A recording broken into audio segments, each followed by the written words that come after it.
Mahal na portlo.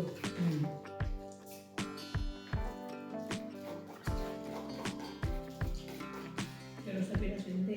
Parang ang ano. Depende sa nagagawa.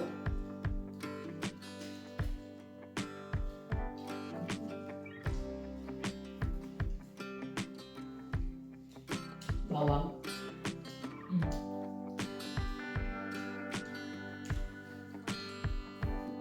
Ayaw mo? Ngayon, Ano ka bata? Kanta-kanta? Ang kinakantahan, bata lang o. Asa ka ba? Birthday niya ba? belated, ano nga. Hindi ikaw magkanta ka, pipot mo ito. Siyempre din niya. Happy birthday naman. Nung tartan pang birthday niya. Nung birthday ko nga, wala kumanta, diretso kain. Ano, hindi niyo ako nilintay. Hindi kumanta sana ako. Bata. Bakit hindi ka bumaba? Bakit? Bata lang pinakantahan. Diyos ko, ang tanda mo. Kanta-kanta ka pa birthday. Diba, ibang lasa nito. Ang mayan. Agas na. Ano man magtaan mo?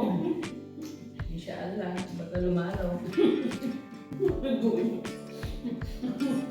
Walang katuloy-tuloy ko lang sa diagas ko po. Nagbayad mo kayo ba? Nalos mo. Ano nga? Kapag pag-repeat na rin. Wawa naman ang papa ko. Bakit? Mag-isa na lang sa bahay. Kung wala nang kasama, hindi walang magkamusta sa kanya na anak niya.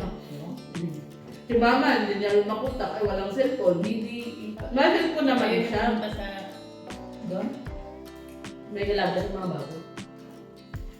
May cellphone naman siya. Yung problema na makontak. Ngayon, mag-contact naman kay Lola, hindi man sila gawin kasundo. Gawin kong dinakdakan mo ko siya. Kindness. Ay, huwag mong lagyan sa atin ng bago.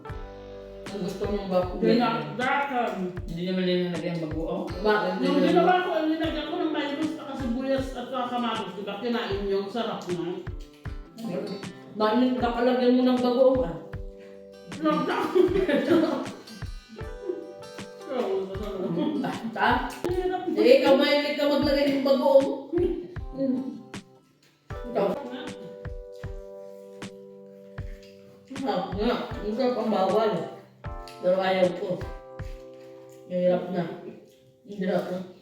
Ang mga makaparin mo maayos. Yung spaghetti mo, kainin mo na. Dagdag mo dyan.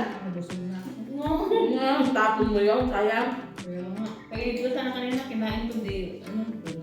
Huwag ka nakakain. Pinawagan din ng namin kanina.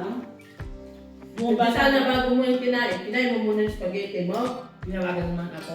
Hindi, bago mo yung kainin yung manok. Kinain mo kayo ng spaghetti, kakukunto na lang ngayon. Ayaw mo tapon mo. Hindi naman pwede sirit na. Pwede ah. Hapon. Pwede.